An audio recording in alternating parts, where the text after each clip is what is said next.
नमस्कार दोस्तों, मैं यशवंत गौरव पूर्वांचल कैरियर क्लासेस में आप सभी लोगों का स्वागत करता हूं। जैसा कि आप लोगों को पता है कि हम लोगों ने आप लोगों के लिए निःशुल्क प्रैक्टिस बैच लॉन्च किया है, जिसमें मैं आपको साइंस और इकोनॉमी की प्रैक्टिस करवा रहा हूं। आज का जो सब्जेक्ट है दोस्त, वो आपका है बायोलॉजी। बायोलॉजी के महत्वपूर्ण प्रश्न आपके परिसंचरण तंत्र से जुड़े हुए, क्योंकि मैंने कहा है आपको कि टॉपिक वाइज ही मैं आपको प्रैक्टिस करवा रहा हूं, जिसमें आप देखेंगे कि एक एक टॉपिक से उठाकर प्रश्नों को मैं आपको प्रैक्टिस करवा रहा हूं, जो कि चुनिंदा आए हुए प्रश्न हैं।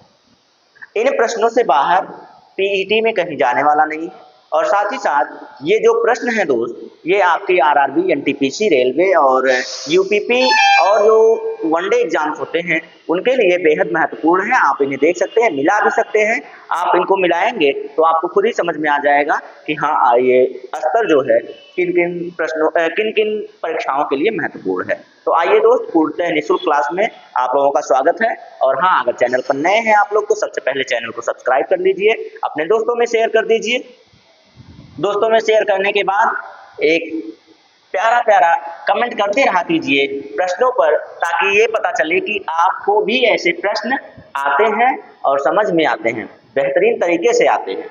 तो ऐसा करते रहेंगे आप लोग तो हमारा भी जो मनोबल है वो बढ़ता रहेगा कि हाँ, आप लोग सक्रिय हैं, सक्रिय रूप से सीख रहे हैं और अपनी सफलता के लिए एकदम तत्पर हैं। तो आइए, पहला प्रश्न आपके स्क्रीन बोर्ड पर आ चुका है, तो इस प्रश्न का आंसर कीजिए आप लोग और मजे लीजिए प्रश्नों का, मजे के साथ सीखते हैं। तो आइए देखते हैं भाई, पहला प्रश्न क्या है। तो ये रहा आपका पहला प्रश्न। ठीक, हीमोग्लोबिन में पाया जाता है, हीमोग्लोबिन में पाया जाता है करके बीच में गैप दिया है, मतलब हीमोग्लोबिन किसमें पाया जाता है। तो ये तो बताया गया है कि एचबी का टेस्ट आप किसमें करवाते हैं। एचबी, एचबी जानते हैं, एचबी का मतलब होता है हीमोग्लोबिन। क्या होता है? हीमोग्लोबिन। ठीक है, हीमोग्लोबिन होता है। चलिए, बढ़िया है। तो इसमें दो शब्द आपको देखने को मिल रहे हैं, एक तो हीमो और दूसरा ग्लोबिन। एक है हीम प्लस ग्लोबिन। ठीक है, दो शब्द देखने को मिले। तो ये जो ग्लोबिन है, ग्लोबिन इसमें प्रोटीन होता है दोस्त। ग्लोबिन नाम का इसमें क्या होता है? प्रोटीन होता है हीमोग्लोबिन में। और हीम नाम का ये एक वर्णक है। क्या है? वर्णक है, जिसकी वजह से रक्त लाल दिखाई देता है। यही एक वर्णक है, लौह युक्त वर्णक है, जिसकी वजह से आपकी जो रक्त है आपका वो लाल दिखाई देता है। यानी कि ये जो हीमोग्लोबिन है ये आपके आरबीसीज में पाया जाता है। किसमें पाया जाता है? आरबीसीज में पाया जाता है। रक्त का ही एक रूप है आरबीसी, और उसी में ये पाया जाता है। ठीक है, तो अब आप देखेंगे कि ये आरबीसी किसका प्रकार है? पसीने का प्रकार तो है नहीं, हड्डी का प्रकार तो है नहीं, उसके बाद पित्त द्रव है नहीं, बचा क्या? रक्त बचा। और यही आपका इसमें राइट आंसर बन जाएगा। और यही आपका क्या लेके फिरता रहता है भाई? तो आयरन भी यहीं पर आपको देखने को मिल जाएगा। आयरन इसी में उपस्थित होता है। ठीक है, कौन? आयरन। आयरन को हम लोग Fe भी कहते हैं, या फिर इसी को लौह कहते हैं। इसी को क्या कहते हैं भाई? लौह कहते हैं या लोहा कहते हैं। क्या कहते हैं? लोहा कहते हैं। तो ये सारी की सारी चीजें आपके हीमोग्लोबिन में पाई जाती हैं। और हीमोग्लोबिन किसमें पाया जाता है? रक्त में पाया जाता है। हीमोग्लोबिन में हीम नाम का वर्णक पाया जाता है, जो ऑक्सीजन को क्या करता है? ऑक्सीजन को एब्जॉर्ब करता है और पूरे शरीर में पहुंचाने का कार्य करता है। साथ ही ग्लोबिन नाम का प्रोटीन इसमें पाया जाता है। आप लोग इतना जानते रहिएगा। ये प्रश्न आपके लिए बहुत ही महत्वपूर्ण है, बहुत ही अच्छा प्रश्न है। देखा आपने, एक ही प्रश्न में इतनी जानकारियां आपको मिलने का मतलब है कि आपको वो टॉपिक पूरी तरीके से क्लियर हो जाती है। ठीक है, तो चलिए आगे चलें अगले प्रश्न पर। ये रहा आपका अगला प्रश्न आपके स्क्रीन बोर्ड पर। इस प्रश्न का आंसर आप लोग अब कीजिए। हीमोग्लोबिन से ही जुड़ा हुआ ये भी है प्रश्न। लीजिए, ये तो मैंने पहले ही प्रश्न में मैंने इसकी व्याख्या कर दी है। हीमोग्लोबिन में मौजूद प्रोटीन है। अभी मैंने पहले ही प्रश्न में बताया कि इसमें प्रोटीन कौन सा होता है, वर्णक कौन सा होता है। मैंने दोनों बता दिया। अब दोनों बता दिया है तो भाई इसमें आप देख सकते हैं एल्बुमिन। एल्बुमिन का भाई इसमें नहीं पाया जाता है। ये पाया जाता है कहाँ पर? ये पाया जाता है आपके आंत में। कहाँ पाया जाता है? अब जानते हैं, उसकी वजह से ही आप का जो मल होता है उसका वर्णक बनता है। तो ये भी हटा दीजिए, ये भी हटा दीजिए। अभी भाई मैंने आपको बताया है, देखिए इसमें हीम है, हीम एक प्रकार का वर्णक है, ये बताया मैंने अभी। और ये ऑक्सीजन का क्या करता है, ऑक्सीजन का परिवहन करता है, ऑक्सीजन को ढोने का कार्य करता है, ये हो गया। और ग्लोबिन, ग्लोबिन ही वो प्रोटीन है जिसे इस प्रश्न में पूछा गया है, जिसे इस प्रश्न में क्या किया गया है, पूछा गया है। तो भाई इस प्रश्न का राइट आंसर क्या बन जाएगा, तो ऑप्शन नंबर बी बन जाएगा। ठीक है, तो आपको समझ में आना चाहिए ये सारी बातें कि कौन सा महत्वपूर्ण होगा और कौन सा हमें छोड़ना है, कौन सा हमें अपने दिमाग में रखना है तो कौन सा छोड़ना है, ये सारी चीजें आपको समझ आनी चाहिए। मानव रक्त प्लेटलेट्स छोड़ते हैं, क्या छोड़ते हैं वो बताना है, जो रक्त के थक्के जमाने में यानी क्लॉटिंग करने में मदद करता है। तो प्लेटलेट्स और प्लाज्मा दोनों में आपको कंफ्यूजन हो सकता है, तो दोनों में आपको कंफ्यूजन हो सकता है, और दोनों दिया है, देखिए दोनों दिया है, एक तो प्रोथ्रोम्बिन दिया है, दूसरा फाइब्रिनोजन दिया है। और ये फ्रुक्टोज जो लिखा गया है, फ्रुक्टोज ये फल की शर्करा है, फल की शर्करा है, ठीक है, फल की शर्करा है। यानी कि फलों में मीठापन किसके कारण होता है, तो फ्रैक्टोज के कारण होता है। और ये जो सुक्रोज है इसे गन्ने की शर्करा कहा जाता है, क्या कहा जाता है, गन्ने की शर्करा कहा जाता है। तो मेरे प्यारे दोस्त, आप लोगों को ये सारी जानकारियां रखनी चाहिए कि ये सारी जानकारियां आपके पास होती हैं तो फिर आपको कोई टेंशन नहीं है। बहुत बार पूछा गया है कि गन्ने फलों की शर्करा कही जाती है, गन्ने की शर्करा कही जाती है, ये सारी चीजें आपसे बहुत बार पूछी गई हैं, तो मैं यहाँ पर भी बता दे रहा हूँ, क्या दिक्कत है। फिर आइए इस प्रश्न का जो आंसर है उसे ढूंढते हैं। ये जो प्रोथ्रोम्बिन है भाई, एक होता है प्लाज्मा, एक होता है क्या, प्लाज्मा। रक्त में एक संघटक जो होता है वो प्लाज्मा होता है। तो प्लाज्मा में भी रक्त के स्पंदन की वस्तु पाई जाती है, पदार्थ पाया जाता है, तो उसे कहते हैं फाइब्रिन। उसे क्या कहते हैं भाई, फाइब्रिन कहते हैं, जो फाइब्रिनोजन बनाता है। क्या बनाता है, फाइब्रिनोजन बनाता है। तो लीजिए आप यार टेंशन मत लीजिए, मैं सारी चीजें बताऊंगा। फाइब्रिनोजन बनाता है। अब ये जो फाइब्रिनोजन है ये फाइब्रिन से बनता है, फाइब्रिन फाइब्रिनोजन से, फाइब्रिनोजन फाइब्रिन से, दोनों एक दूसरे से अंतर संबंधित हैं। और ये प्लाज्मा में पाए जाते हैं, रक्त के प्लाज्मा में पाए जाते हैं। आपको चोट लगने पर यही आते हैं और रक्त का थक्का बना देते हैं और हमारे शरीर से रक्त का बहना बंद हो जाता है।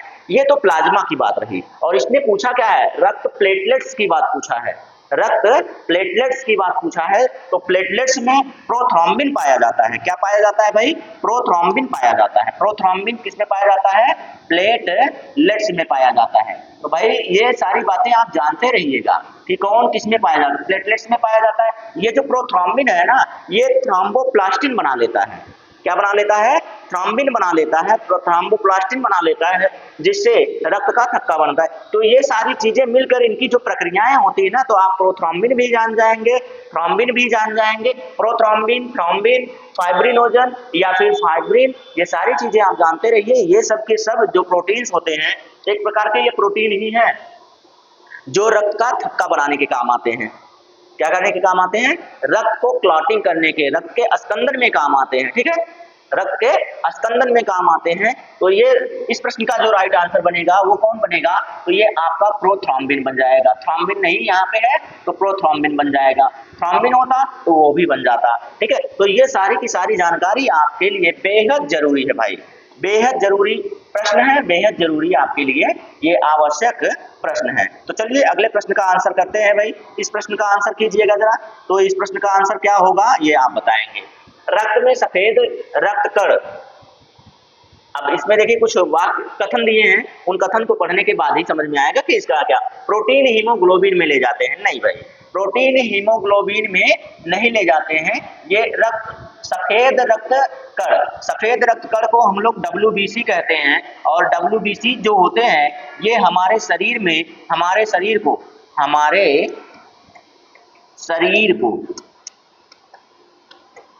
रोगों से लड़ने की क्षमता प्रदान करते हैं, रोगों से लड़ने की क्षमता प्रदान करते हैं। इससे जुड़ा हुआ जहां पे आंसर आपको आंसर मिल जाए वही इस प्रश्न का राइट आंसर बनेगा।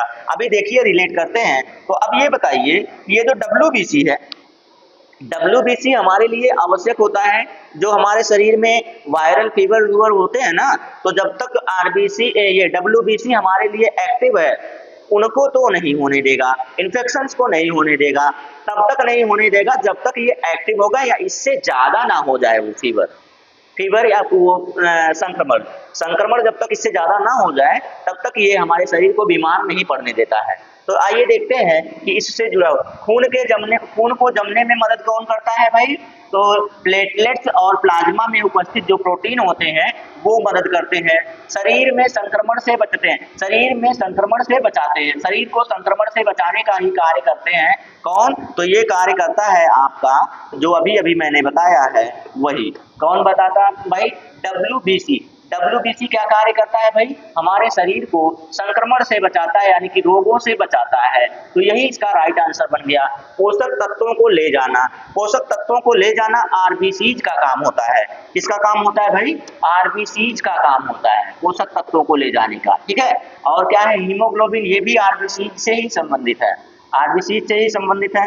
खून को जमने से ये प्लेटलेट्स से संबंधित है, प्लेटलेट्स और प्लस प्लाज्मा, ये दोनों कहिएगा, नहीं तो एक कहेंगे तो भाई एक छूट जाएगा।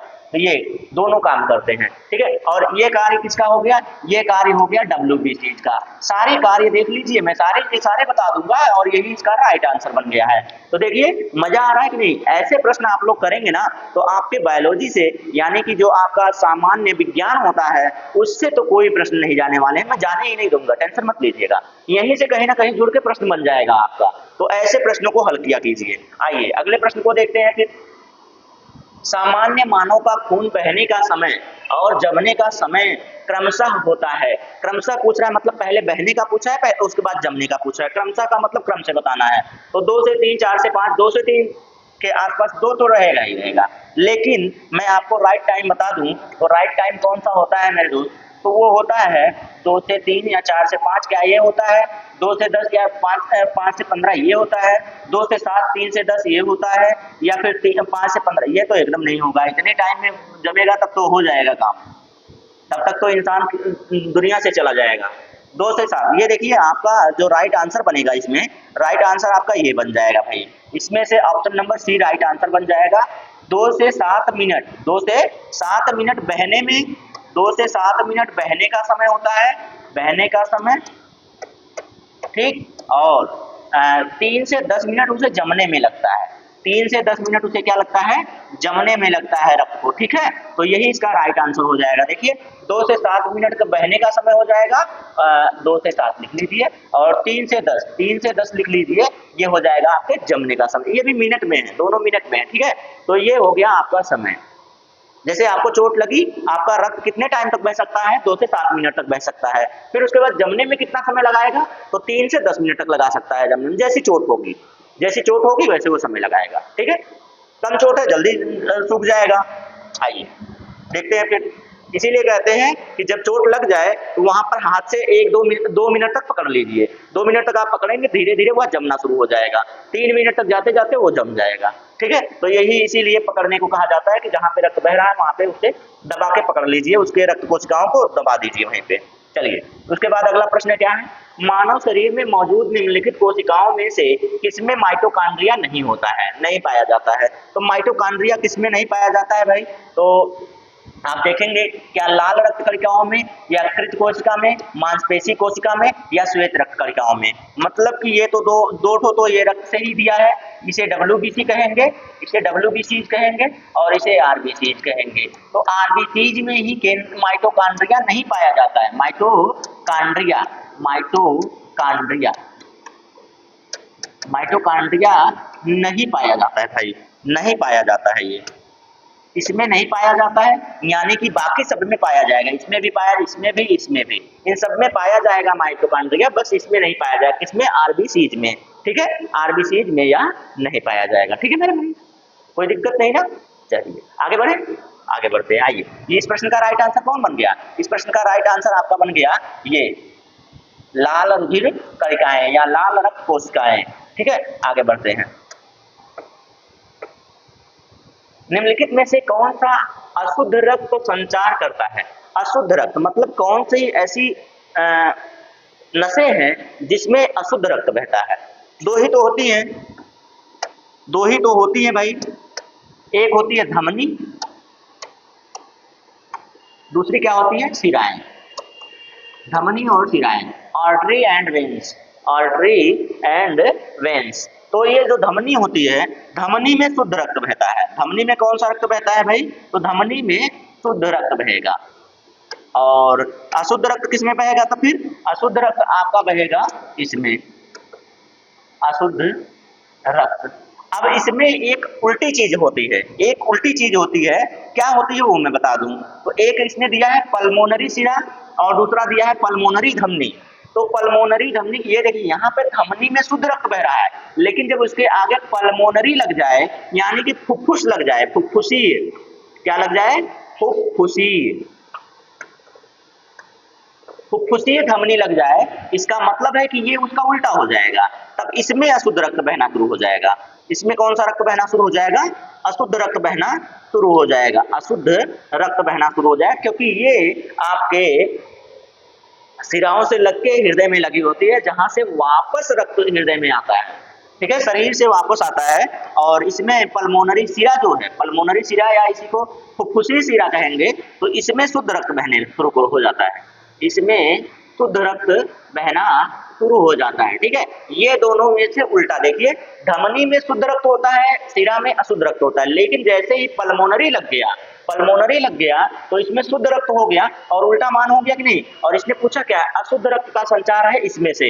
अशुद्ध रक्त का संचार कौन हो गया? फिर आपका ऑप्शन कौन सा बन जाएगा? तो ऑप्शन बन जाएगा आपका ये वाला, पल्मोनरी धमनी। पल्मोनरी धमनी में अशुद्ध रक्त बहता है। मेरे दोस्त, आप लोग सारी चीजें जानते रहिए, आपको एग्जामिनर से फंसाने का कार्य करता है, बाकी आपका ज्ञान जानता रहता है वो, कि आपने ये सारी चीजें पढ़ी हुई है, लेकिन आपको सिर्फ वो भरमाने का काम करता है। इसीलिए आपको कहता हूं कि आप बेहतर हैं तो बेहतरीन बनिए और स्मार्ट स्टडी कीजिए। ये मैं आपको बार बार इसीलिए कहता रहता हूं। तो अगर आपने ऐसा किया होता तो ये प्रश्न हल कर लेते। आइए आपको और बातें बताता हूं। ये जो अल्वेओली है, ओली है, ये अगर यहाँ पे या लग गया होता तब भी ठीक था, अल्वेओली। तो ठीक है, तो ये जो है, ये आपका फेफड़ों में पाया जाता है। किसमें पाया जाता है? फेफड़े में पाया जाता है, जो कि थैली होती है, वायु थैली होती है, जिसमें रक्त, जिसमें वायु जाती है, वायु भरती है। ठीक है, तो ये तो फेफड़े से हो गया, इसका तो काम ही खत्म हो गया। बाकी महाधमनी, महाधमनी तो भाई सीधी सीधी बात है, शुद्ध रक्त निकलता है जी।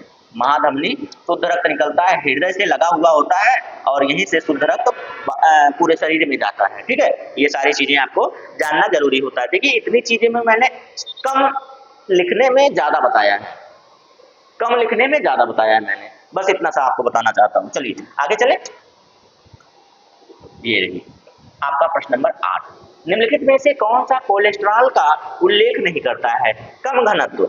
अरे कम घनत्व का मतलब ये होता है, देखो ये हो जाएगा LDL, LDL हो जाएगा, और ये हो जाएगा HDL, HD यही है ना, हाँ, HDL, low density lipoprotein, high density lipoprotein, ये दोनों प्रोटीन है, इसका मतलब है कोलेस्ट्रॉल से जुड़ा हुआ है। रिसस फैक्टर, रिसस फैक्टर यानी कि इसे RH फैक्टर भी कहते हैं। क्या कहते हैं भाई? RH फैक्टर भी कहते हैं। थोड़ा सा रुक जाइएगा, हम देखते हैं भाई क्या होता है। हेलो, नमस्ते सर जी, है क्लास में, अभी करते हैं, बताइए। मोबाइल नंबर हमारा ही जोड़ दीजिए, मेल ID भी दे रहे हैं, लेकिन हम थोड़ा सा ऑनलाइन क्लास में दे रहे हैं, अभी दे रहे हैं कुछ टाइम, ऑनलाइन वाले में। ठीक, चलिए। हाँ देखिए क्या हो गया, डिब्बा बंद प्रोटीन कैद। तो इसमें से मैं आपको बता दूं, जिसमें प्रोटीन मिलेगा वहां कोलेस्ट्रॉल जरूर मिलेगा, कोलेस्ट्रॉल जरूर मिलेगा। तो तीनों में प्रोटीन जुड़ा हुआ है, तीनों में प्रोटीन जुड़ा हुआ है, इसका मतलब है कि तीनों में आपको ये प्रोटीन कोलेस्ट्रॉल मिलेगा। और उसने पूछा है उससे संबंधित नहीं है। किससे संबंधित नहीं है? तो ये कोलेस्ट्रॉल से संबंधित नहीं है। कौन? RH फैक्टर, जिसे आप रिसस फैक्टर कहते हैं। रिसस नाम, ये एक बंदर में ढूंढा गया था। रिसस नामक वैज्ञानिक ने RH फैक्टर ढूंढा था, जिसके लिए उन्हें इस नाम से ही उस फैक्टर का नाम दे दिया गया था। इस फैक्टर को किसने ढूंढा था? रिसस नामक वैज्ञानिक ने ढूंढा। चलिए तो आइए आगे देखें। तो ये सारी बातें आपको जानना जरूरी होती है, तो मैं बताते रहता हूँ। आंतरिक गति निर्धारक मानव शरीर के निम्नलिखित अंगों में से कहाँ स्थिर होती है? आंतरिक गति निर्धारक। आंतरिक गति निर्धारक यार हमारे शरीर में हृदय ही तो गति को नियंत्रित करता है। कौन करता है? हृदय करता है ना। तो हृदय को यहाँ दिल लिखा गया है। वाह रे मेरे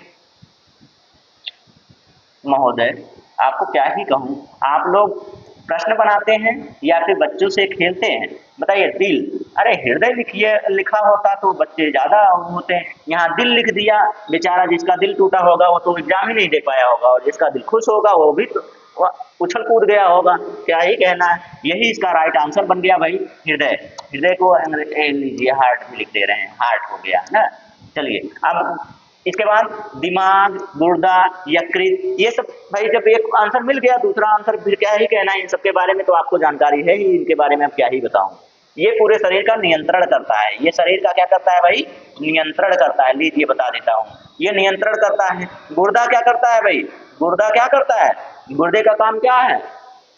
किडनी जिसे कहते हैं, किडनी जिसे कहते हैं, तो ये मूत्र का क्या करता है? छानता है, जिसमें से आपका यूरिया छान के बाहर कर देता है। चलिए उसके बाद यकृत। यकृत मतलब क्या होता है? लीवर। आपके शरीर का सबसे बड़ा, आपके शरीर की सबसे बड़ी ग्रंथि और आपके शरीर की सबसे तेजी से अपने आप को, सबसे तेजी से अपने आप को ठीक करने वाली, सबसे तेजी से पुनरुद्ध भवन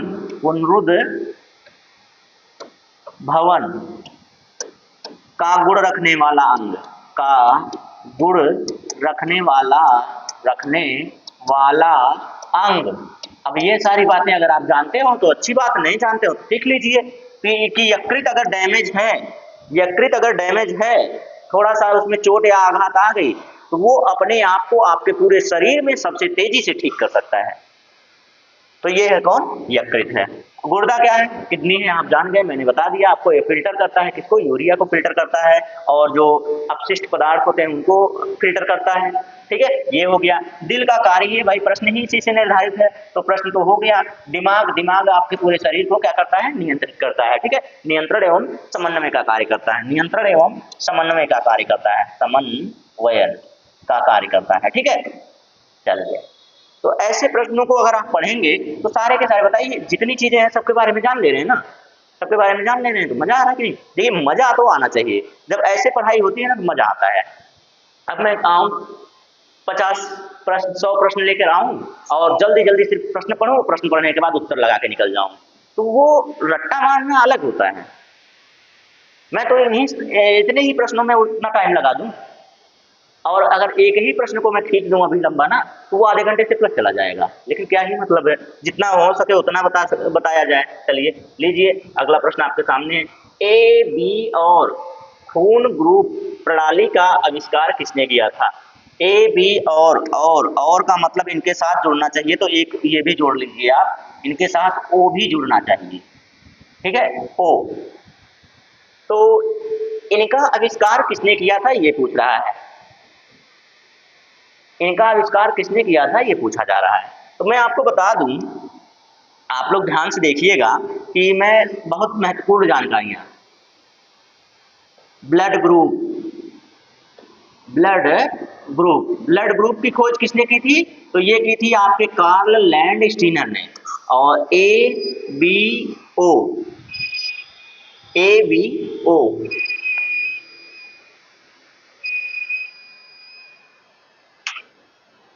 लीजिए, ABO, इस ग्रुप की खोज, इन ग्रुपों की खोज किसने की? तो इन ग्रुपों की खोज आपके कार्ल लैंडस्टीनर ने की थी। कहाँ गए? ये देखिए, ये महोदय। लेकिन एक और ग्रुप है ना, एक ग्रुप है AB ग्रुप, इसकी खोज किसने की थी? जरा इसको भी बता दीजिएगा, ये भी तो ग्रुप में आता है। इस ग्रुप की खोज किसने की थी? तो इस ग्रुप की खोज आप देखेंगे ए वी डिकोस्टेलो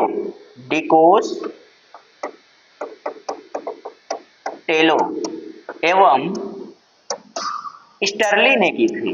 किसने की थी? स्टर्ली महोदय ने की थी। तो ये आप देख लीजिए, आपके लिए बेहद जरूरी चीजें हैं। कहीं आपसे पूछ दिया, आप फंसने नहीं चाहिए। अगर मेरी क्लास आप देख रहे हैं तो आप इन प्रश्नों में कहीं उलझने नहीं चाहिए, इसलिए मैं सारी जानकारियां देता हूं आपको। तो ये हो गया। चलिए, इसमें कौन सा आंसर सही हो जाएगा फिर? ये हो गया कार्ल लैंड महाराज। जेनर हिलमैन और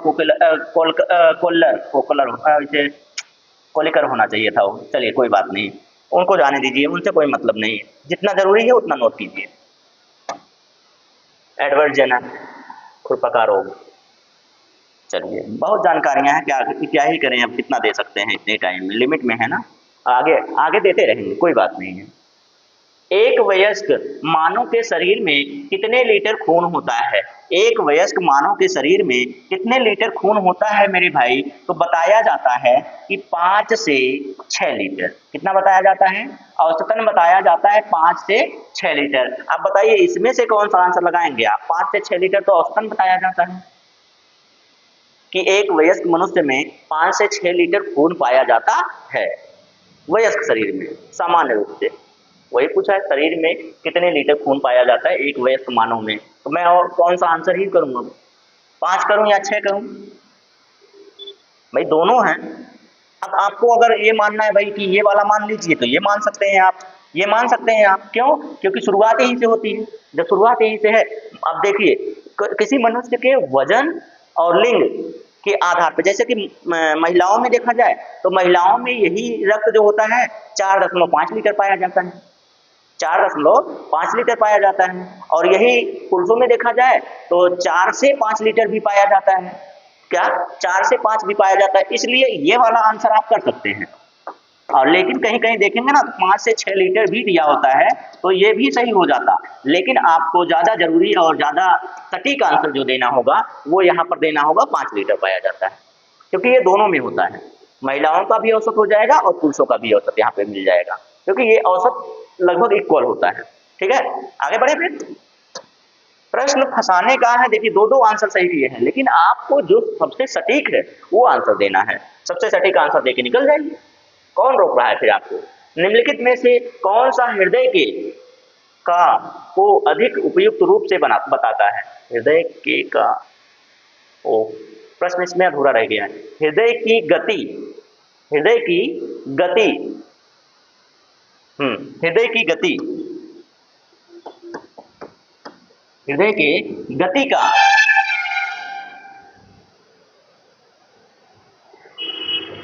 माप, हृदय की गति के माप को अधिक उपयुक्त रूप से बताता है।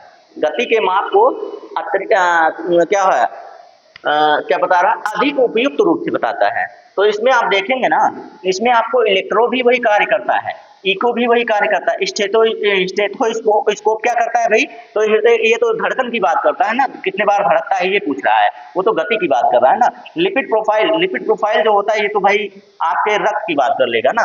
रक्त में आपका जो प्रोटीन होता है, कोलेस्ट्रॉल होता है, उसके बारे में बात करता है। तो ये भी तो अलग, ये तो अलग हो गया यहाँ से, ये अलग हो गया एकदम, यहाँ से ये अलग हो गया। इलेक्ट्रो यानी कि ईसीजी, ये तो ईसीजी है, ये ईसीजी है, लेकिन इससे भी यही गति मापी जाती है, इससे भी वही गति मापी जाती है, हृदय की गति ही मापी जाती है, हृदय की गति ही मापी जाती है। लेकिन सबसे सटीक इसमें कौन सा है ये पूछ रहा है। मैंने कहा ना, आपको सबसे सटीक आंसर देना होगा। तो सबसे सटीक आंसर कौन सा होता है? तो इसमें सबसे सटीक आंसर मैं जो बता रहा हूँ तो वो हो जाएगा आपका इकोकार्डियोग्राम। इकोकार्डियोग्राम, इकोकार्डियोग्राम अगर कहें ना तो ये भी ईसीजी ही बनाता है। क्या बनाता है? ईसीजी ही इसको भी कहेंगे। इको, देखिए यहाँ से बनता है ना इको कार्डियोग्राम, आप लिखेंगे आप ईसीजी, वो भी बन जाएगा इलेक्ट्रोकार्डियोग्राम। लेकिन सबसे सटीक कौन बनाएगा? ये वेव तरंगों के माध्यम से इसको क्या किया जाता है, इससे हृदय की गति को मापा जाता है। ठीक है, चलिए आगे बढ़े। कंफ्यूजन नहीं होने देंगे आप, टेंशन ना लीजिए। ये रहा प्रश्न नंबर 13। पाचन तंत्र के इनमें से किस अंग की आकृति अंग्रेजी वर्णमाला के अक्षर के समरूप होती है? मतलब कि ऐसे बना दीजिए ना, उसको बना ही दीजिए यार, क्या करना है, जब ऐसे प्रश्न पूछे तो आप बना ही दिया कीजिए ऐसे।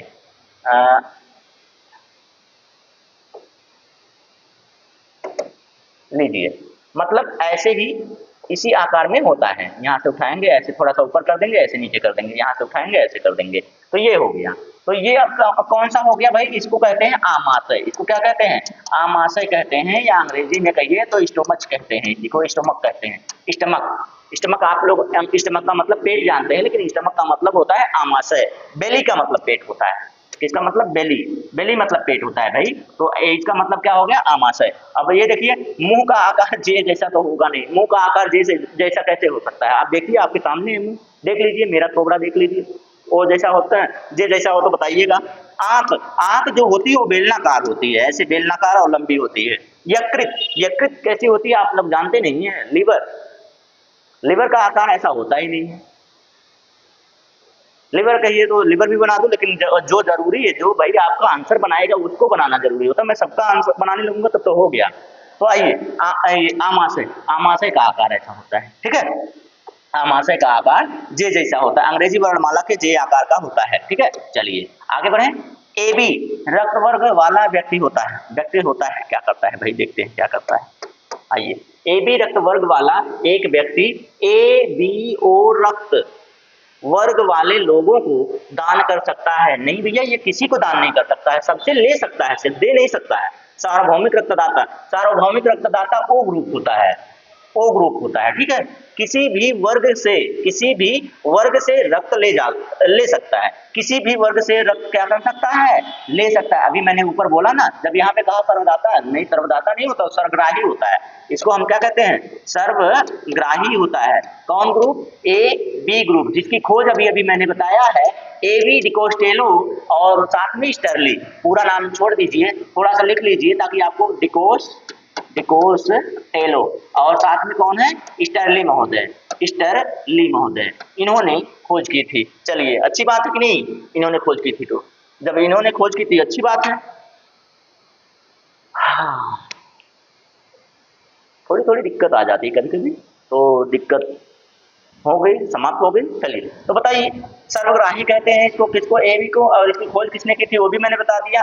और ए बी और ओ की खोज किसने की थी? स्टीनर ने की थी, कार्ल लैंड स्टीनर महोदय ने। कार्ल लैंड स्टीनर महोदय ने कब की थी? तो 1901 में कहा जाता है खोज की थी, और 1930 में इनको इसके लिए नोबेल पुरस्कार दिया गया था, ठीक है।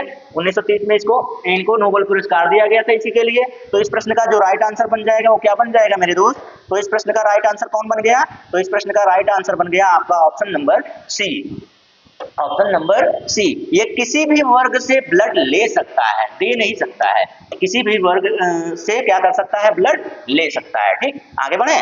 आइए, 14 प्रश्न हो गया, 15वां प्रश्न देखते हैं। सामान्य स्वास्थ्य के लिए रक्त में पीएच की सीमा कितनी होती है? देखिए, रक्त की पीएच सीमा जो होती है ना, वो होती है हल्का क्षारीय। क्या होती है भाई? हल्का क्षारीय होती है, तो हल्का क्षारीय होती है, ठीक है। हल्का क्षारीय होती है, क्षारीय होने का मतलब 7.4 के आसपास होगा। देखिए, ये एग्जैक्ट है, एग्जैक्ट है, इसी के आसपास जो सबसे निकटतम होगा मानना, उसी को आप आंसर बना लेंगे। तो आइए बनाते हैं आंसर। कहाँ है भाई? मैं तो पहले से आपको बता देता हूँ, अब उसमें आप ढूंढते रहिए। 8 नहीं हो सकता, देखिए 8 नहीं हो सकता, 5 ये भी नहीं हो सकता, 6 के बराबर है, ये तो रक्त का हो गया, ये रक्त का नहीं भाई, दूध का हो गया, ये दूध का हो गया पीएच, ठीक है, ये दूध का पीएच हो गया। और यही आपका राइट आंसर। देखिए, यहाँ छिपा बैठा है, यहाँ छिपे बैठे हैं, कहीं भी छिपे बैठे हो भाई, हम निकाल लेंगे अपने स्टूडेंट्स के लिए, हम अपने स्टूडेंट्स के लिए हम अपना आंसर निकाल लेंगे, टेंशन ना लीजिए। देखिए, हो गया कि नहीं हो गया? मैच कर गया कि नहीं कर गया? मैच कर गया ना। चलिए, कोई बात नहीं, कोई दिक्कत नहीं, कोई परेशानी नहीं, हो गया। ऐसे प्रश्नों को हल किया कीजिए। आइए अगले प्रश्न पर चलते हैं।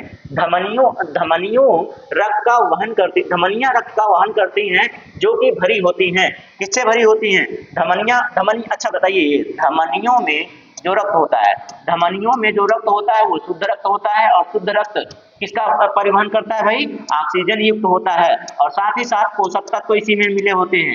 पोषक तत्व भी इसी में मिले होते हैं। बाकी जो आवश्यक पदार्थ होते हैं शरीर के लिए ना, वो भी इसी में मिले होते हैं। विटामिन, प्रोटीन, मिनरल्स जो होते हैं इसी में मिले होते हैं। यही इनका क्या करता है, उनका परिवहन करता है। तो देख लीजिए कहाँ पे है टॉक्सिन। अरे भाई टॉक्सिन कहाँ यहाँ करेगा, लिपिड्स कहाँ करेगा, कार्बन डाइऑक्साइड। कार्बन डाइऑक्साइड का परिवहन धमनियां नहीं करती हैं, ये शिराएं करती हैं, शिराएं करती हैं, ठीक है, शिराएं इनका परिवहन करती हैं। और कार्बन डाइऑक्साइड हो गया, जो अशुद्धियां होती हैं रक्त में, जो अशुद्धियां होती हैं, ये भी शिरा भी हमारे लिए बहुत क्या होता है, बहुत आवश्यक होता है। जो हमारे शरीर में अशुद्धियां होती हैं उनको ले जाकर हृदय को, फेफड़े को देते हैं। फेफड़ा उसे फिल्टर करके फिर हृदय को दे देता है। फेफड़ा उसे फिल्टर करके क्या करता है, फिर वहां किसे दे देता है, पहले ये ले जाके हृदय को देगा, हृदय ले जाकर फेफड़े को देगा, फेफड़ा उसे फिल्टर करके फिर हृदय में भेज देता है। इसीलिए हमारे शरीर को दोहरा परिसंचरण तंत्र वाला कहा जाता है। क्या कहा जाता है भाई, दोहरा परिसंचरण तंत्र। दोहरा क्यों कहा जाता है, दोहरा परिसंचरण तंत्र वाला, संचरण तंत्र वाला। दोहरा परिसंचरण तंत्र हमारे शरीर में होता है। हमारे मानव यानी कि जीवों में दोहरा परिसंचरण तंत्र क्यों होता है, ये मैं आपको बता रहा हूं। क्योंकि हृदय में ब्लड 2 बार जाता है। हृदय में ब्लड कितनी बार जाता है, 2 बार जाता है। क्योंकि एक तो अशुद्ध हो गया, जब अशुद्ध हो गया तो हृदय में जाता है, हृदय उसको फेफड़े में भेजता है, हृदय उसको कहाँ भेजता है, फेफड़े में भेजता है। फिर फेफड़ा उसे शुद्ध करता है, फेफड़ा रक्त को क्या करता है, छानता है। देखिए कभी भी ऐसा मत कहिएगा कि हृदय आपके ब्लड को शुद्ध करता है।